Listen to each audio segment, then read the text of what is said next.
takes place in this community is completely unacceptable. Developing tonight, 2 teenagers shot steps away from Auburn High School, sending surrounding schools into lockdown. This is parents' fear for their children's safety. There's got to be some more safety going on in the schools. An urgent plea from district leaders tonight saying the violence has to stop. But this is not okay in our community, and it is not okay in our public schools. Violence isn't acceptable. The rate of violence right now in our community is not acceptable if it's in our streets, if it's in our homes, or if it's on school campuses. Tonight we have around-the-clock live team coverage. 13 News at 6 starts right now. From 13 WREX, your weather authority. This is 13 News at 6. Good evening, I'm Brittany Hardaway. We've been tracking this shooting at Auburn High School throughout the afternoon. Here's a map of where it happened. A massive police presence shutting down the area for hours tonight. This as police investigate. And we have team coverage tonight, including strong words from Rockford's police chief and a plea for local parents. We'll start with 13 Investigates' William Ingalls to walk us through what happened just a few hours ago. William. Yeah, that's right, Brittany. It was a scary scene behind me here at Auburn High School as 2 17-year-olds were shot as a part of today's violence. Rockford police confirming to us that a 17-year-old boy has serious injuries and that the teenage girl, the 17-year-old girl, has non-life-threatening injuries as described by police. Now, police say the shooting happened here outside of Auburn High School in the parking lot around 1:30 this afternoon. Rockford Police Chief Carla Red says that the 2 teenagers were shot in one car while the second car firing the bullets drove away from the scene right after the incident. Officers found the car shortly afterwards and arrested the 3 people inside, who are now being listed as persons of interest. Investigators also recovered 2 guns during the arrest, but have not released any details on the ages of those suspects or if they were Auburn or even RPS students. Chief Red says that this was not a random act of violence, but a targeted attack by the shooters.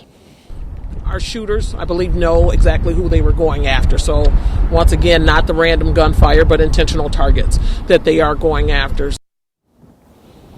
Now, as for the wave of lockdowns that were responded as a part of this shooting, and for more of our team coverage, Brittany, I'm going to send it back to you in the 13 newsroom. William, thank you for that. That shooting prompted those schools to go on lockdown: Auburn, Kennedy Middle School, McIntosh Elementary, and Wilson. You can see all of those schools right now on this map there on your screen. All of those schools went into lockdown today, leaving hundreds of parents worried for their children. And we want to get to our Cassandra Brettel with a very latest on what's ahead for tomorrow. Cassandra. Yeah, Brittany, as I was here earlier today, parents were at the front entrance here at Auburn High School in droves outside and also calling continuously to the school to find any information they could on when their child would be released from school. They also called and texted their children inside to get a status on how they're feeling and their safety inside as well. Now, one parent told me she graduated from Auburn High School back in '99, and today's violent scene is a far cry from what she experienced. I'll drop my daughter off to school, I'll pick her up, and there's no police in the parking lot. There needs to be more security in the school, in the parking lot, in the schools, something, because it's only a matter of time before something worse happens. Karen Bambrick is fed up with the handful of lockdowns Auburn has faced just in the last couple of weeks. She fears without action from the district, it'll get worse. Another parent told me this is worst case scenario. He says while he was on the phone with his child, he could hear students crying in the child's classroom. He says he's going to pull his student out of Auburn due to the safety concerns. Bambrick says safety needs to improve across the district, and she's torn on whether to pull her child out of Auburn. No parent should ever have to come across that decision of worrying about whether they should pull that child out of a school they're doing so well at just to put them into another school where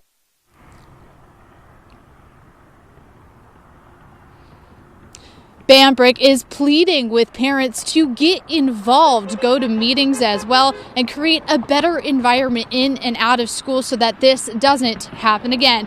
For students struggling to cope, RPS 205 Superintendent Dr. Aaron Jarrett says 8 additional social workers are going to be inside Auburn High School tomorrow to help, as well as a trauma team. Reporting in Rockford, Cassandra Brettel, 13 News. Back to you. Cassandra, thank you for that new information. And just moments ago in our 13 13 News app, local leaders spoke out about today's violence and the recent shootings involving children in our community. 13 News' Matt McCabe joins us live with their message to parents. Matt. Brittany, the superintendent for RPS, acknowledged frustrations from parents today about safety in the district following the shooting. He said that during those lockdowns, they ensure that students are safe in a classroom with a trusted adult. And Rockford's mayor says that he, as an RPS parent, understands many of the anxieties that parents are having tonight. And to any parents who are watching, I certainly feel the concern, the frustration, the fear even that you may have. But understand, this incident, by and large, the incidents that are taking place are targeted incidents. I feel safe sending my child to Rockford Public Schools. I feel excited about the education that they're getting and about the love and care that they're getting from the amazing staff at Rockford Public Schools. And the superintendent also said, and the mayor said as well, that they both have to be careful with the amount of information that they share with parents. That's because of the way that police were conducting their investigation earlier in the day.